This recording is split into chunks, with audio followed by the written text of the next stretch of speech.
各位早晨，我哋而家嚟到呢個東江湖啊！喺東江湖咧，喺出面嘅話落車之後咧，仲要轉乘一啲觀光巴士，其實都唔係觀光巴士，普通嘅巴士咧先可以入到東江湖嗰個位置嘅。咁大家預翻少少時間啦，因為通常都係會話睇咩嗰啲漫步小東江啊，咁通常都係朝頭早先有嘅。咁變相咗咧，大家可以亦都望一望。其實依家咧後面係平日嘅時間咧，都係頗多人。落到樓梯咧，行落少少咧，其實就會有後面呢啲打卡點啦。咁通常咧就係俾你免費影相之後咧，俾錢跟住晒翻個相出嚟咁樣嘅。咁但係咧，不過佢呢度就比較好啲啦。如果我唔買嘅話咧，其實佢都會有個贈品喺度送俾我哋嘅。咁我就覺得都 OK 啦。咁但係影出嚟咧，我就覺得麻麻地嘅。而家咧就嚟到湖嗰度咧，啲人喺度成日講話咩睇撒網啊！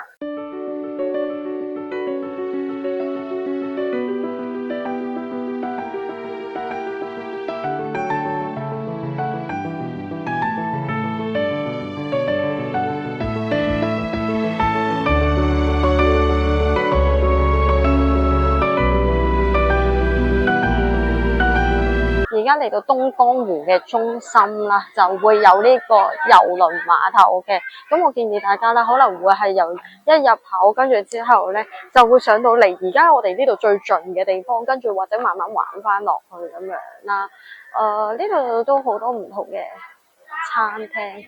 依家咧就嚟到呢個龍景峽谷嘅門口嘅位置啊，咁直上嘅話咧，咁就可以係由上面睇翻落嚟呢個東江湖咁樣啦。不過咧，我哋因為咧時間有限啦，所以變相咗咧，我哋就唔上去啦。而家我哋喺東江湖咧落翻嚟，就行緊去買呢個特產嘅。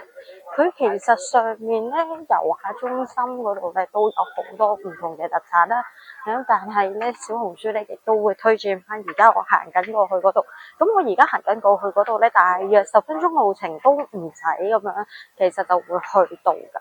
咁我哋就睇下小紅書究竟咧係真係真定假啦。因為我見佢推薦嘅地方有時小紅書 P 圖 P 得太犀利，所以俾人望到嘅感覺咧係真。跟住之後咧，就有時你可能對佢期望太高，跟住之後咧就會失望就會越大。就係呢間雙小五啦。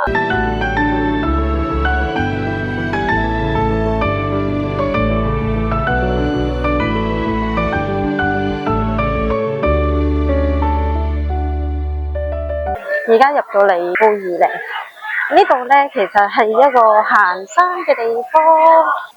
跟住一個圈咁樣行一座山。咁而家時間咧係11:3，頭先我哋9點幾咧已經食咗嘢啦。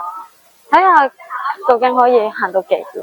行到一半咧頂唔順啦，因為咧唔記得帶翻副太陽眼鏡。本身係講話今日會落雨，跟住副太陽眼鏡我就擺咗喺車上邊。我已經剝咗我副 con 落嚟咧，帶翻我本身副眼鏡，因為我副眼鏡係可以變色噶。